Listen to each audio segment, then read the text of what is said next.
согрел не я этим огнем, и ты направила свою любовь отдали, мы на кон и жизнь расставила. Ты была будто хороший сон, и это правильно.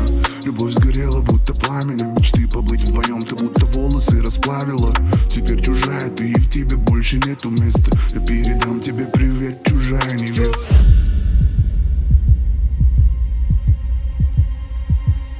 Чужая невеста, твое